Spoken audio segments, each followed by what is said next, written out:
First of all, apologise, I have no slides. I didn't think I'd needed them, but I think it would have been better in some ways. If you want anything from me, you can get me on the DCU website. There's lots of my publications that are there if you want to, or you can meet me afterwards if you want to sort of talk to me. If I just start just with a bit biography, I mean, I come from the Midlands, I come from a farming background, and one of the key things that sort of gets me from environmental and sustainability is farming. And farming is a very touchstone, very difficult subject in Ireland because of various issues, mainly because of its pollution. So I see, and I work from a media perspective, I'm looking at the representations of farmers, and I see the tensions between being stewards of the land and being despoilers of the land. So that tension feeds into a lot of different agencies in society, but in farmers in particular in Ireland, I think that's a key issue that I'm particularly interested in. And with that, I'm sort of obviously interested in greening Ireland from an environmental perspective, and how that sort of plays out from a touristic perspective and from other sort of agendas as well is something that's really interesting and problematic in some ways. But how to engage with environmental issues has to come from, as our students say, we need to have that sense of engagement with sort of place. Place and identity is what defines us. So if we don't have a good sense of place, then we can't really connect with any form of literacy or any sort of environmental literacy. So this sort of notion of connecting with place is really central, and a lot of representational media very much deals with that. Back when I was doing my PhD back in the early 2000s, and my book came out in 2005, I tried to look at mainstream Hollywood narratives. So I'm looking at very sort of commercially based films and trying to see how there is an environmental agenda being played out maybe within the subtext of the narratives, and trying to show that this is a way that we need to connect with landscape and with nature as well. There's a danger with environmental studies and dealing with sort of green issues is that it's speaking to the converted. We have to speak to the unconverted. We have to speak to everyone. We have to speak to people who are very much not in our mind. As the students said, we need to speak in very different ways. So in media studies and in environmental, I would see myself as an environmental green communicator, environmental communication. How do we change perceptions? How do we change values? How do we get people to think in different ways, in different mindsets? That's the key sort of preoccupation that we need to sort of try and get. And the media can help in that. Even though, as we all know, the media is very synthetic, it's very artificial, and it produces greenhouse gas. So we all know it's part of the problem. But it can still be used to actually help change the mindsets in some ways. So, and also the media is important because, as we're saying in the small group, between formal and informal education, we need to connect with students in their informal lives as well as their formal education. And we spend a lot of time watching films, watching media, going on YouTube, going on Facebook. We need to find ways of how these can all connect and how to sort of relate different sort of aspects together. And that's sort of what I think is where the media can be quite important. In my last book, it's called Environmental Ethics in Film. I looked at a range of films, looking at sort of Avatar is obviously a key text, and some of you will know Avatar and how important that was in sort of producing an environmental agenda. But what I'm particularly interested in this book was seeing how environmental studies, which can be seen as about just conservation of nature, how it needs to be married to justice issues. The first and the third world have to connect. We can't just fight for an environmental, sustainable world. We have to sort of accept that the third world are on a different trajectory, and how to sort of marry those two very complicated debates around sustainability is sort of really important. And justice has been a really good linchpin of transformational change.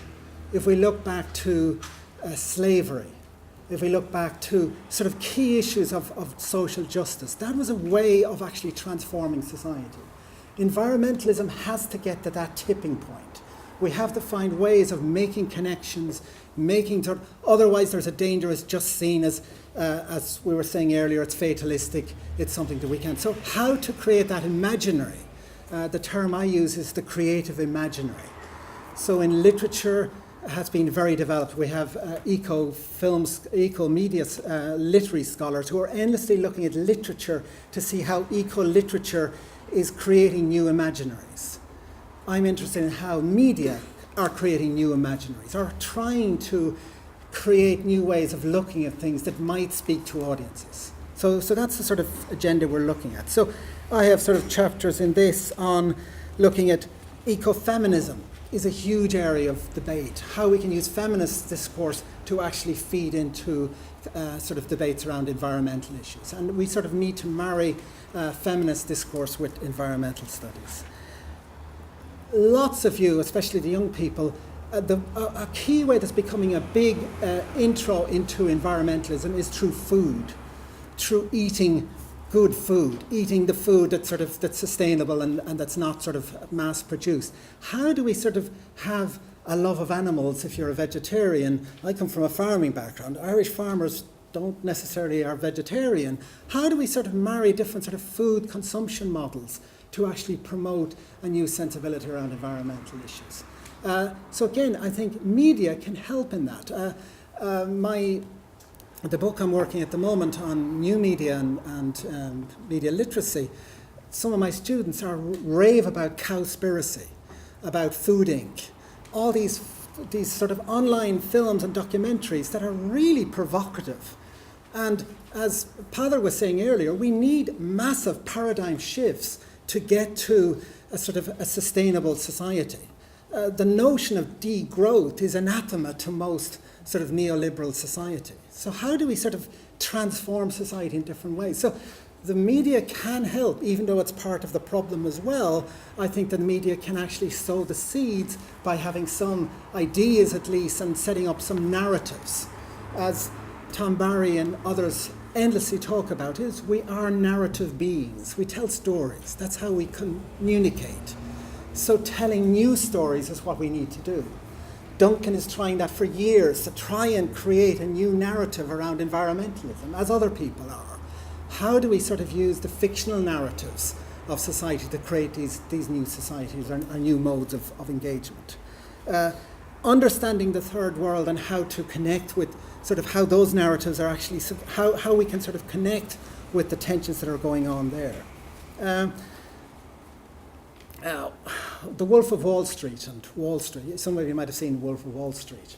It's a parody of conspicuous consumption and excessive materialism, maybe.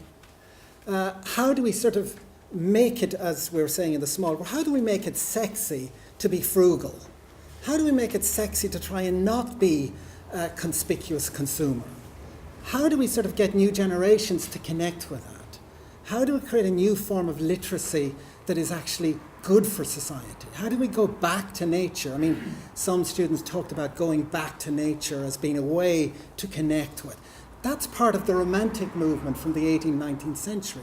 If you go into any art gallery, all the great paintings of landscape is all about trying to evoke a sense of connection to landscape. So can the media help in that? Can the media add to that agenda? Can they create a new sensibility? So what I'm doing with the new book is trying to look at my first book back in 2001 was just basic media studies.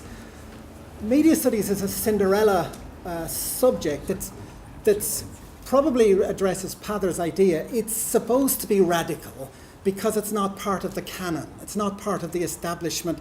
When it was set up in the UK, it was set up by usually fairly left-wing Marxists trying to critique the dominant orthodoxies of societies. So media studies tends to be about trying to understand how society functions and how the media either perpetuates the dominant ideology or critiques it.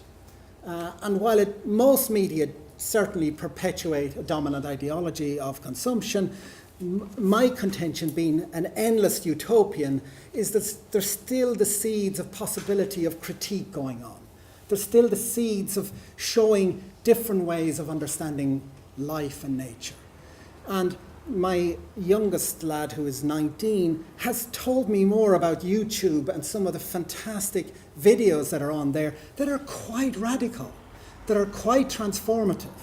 And that's the media that a lot of the new generation are looking at, like the Cowspiracy that I mentioned, that there are sort of narratives that are questioning sort of new, sort of old ways of doing things. So the media, while not trying to sort of being a sort of a promoter of mass media, which you certainly can't be, because there's an awful lot of what we call greenwashing going on, which is given the illusion of promoting environmental issues, there are still the seeds of possibilities of different sort of ways. So I'm sort of trying to look at video games, Pokemon Go, which is about going into nature, supposedly, and playing a game. We need to get new generations off their laptops and actually going into nature. How do we sort of, is that paradoxical to use media to sort of get people to go back into nature? Are there new narratives being created that could actually spell new ways of connecting with life and nature? And I'm saying this as a sort of as an Irish person, where we have this badge of supposed to be a green society, and we're anything but in lots of ways. But how do we reimagine the tourist images of the Board Namona ads, which is hilarious at the moment, or the ESB adverts that are really milking the touristic image of landscape and nature? How do we repurpose those to actually reconnect with a sensibility of Irishness that we want to connect with, that we still maybe in our DNA believe in, that we want to sort of speak to? So I think there's possibilities around how the media can be used in very different ways. And I think that with my book, it's just a small project, but I hope to finish it by next September, if I can, to try and just look at different ways of how the media could promote a sense of environmentalism. And in DCU, where I work, we have a lot of PhDs looking at how the media represent climate change, especially in Ireland. And we sort of do a lot of projects with the EPA and others where we try to look at how the media function. Thank you very much.